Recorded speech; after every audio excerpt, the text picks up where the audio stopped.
Next అంతకన్నా worst thing ఏంట్రా అంటే ఈ టాపిక్ లో ఈయన మాట్లాడిన టైంలో ఈయన పెట్టిన examples it was related to Hindu gods and culture.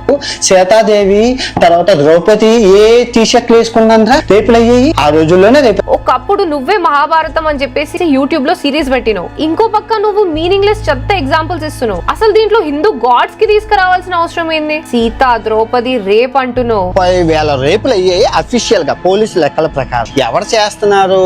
ఈ హిందువులు. ఇలాంటి బేస్లెస్ స్టేట్మెంట్స్ ఇచ్చేసి నువ్వు సొసైటీని ఏదో ఉద్ధరించినా అనుకుంటున్నావు. You are creating mess and hatred. అసలు రేప్ జరగడానికి కారణం ఏంట్రా అంటే mind sets. It is not about education, outfit or place. It is not about Hindu, Muslim or Christian. It is absolutely about the mind set of an individual. అక్కడ దాకెందుకు, నీ mind set గురించే మాట్లాడుకుందాం. ఒకప్పుడు దీప్తి సునైనా గురించి మాట్లాడుతూ ఆ అమ్మాయి ఎక్స్పోజ్ చేస్తుంది అది ఇది అని చెప్పి మాట్లాడినావు. ఇప్పుడు నువ్వే వచ్చి అమ్మాయిలు ఎక్స్పోజ్ చేస్తూ తిరగండి అని మాట్లాడుతున్నావు. మొక్కలు ఇప్పుకొని తిరగని మీ స్వేచ్ఛ ఇంపార్టెంట్. అమ్మాయిల డ్రెస్సెస్ అంటున్నావు, రేప్స్ కి అగేన్స్ట్ అంటున్నావు, ఇది అంటున్నావు అది అంటున్నావు, మళ్ళీ 14 ఏళ్ల మైనర్ అమ్మాయితో మొత్తానికి 14 ఇయర్స్ అమ్మాయిని అంటావు.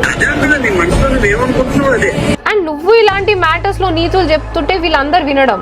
ఈ మ్యాటర్ చాలా డిమీనింగ్ ఉంది అండ్ చాలా చాలా బాధగా ఉంది. And audience, this is for you.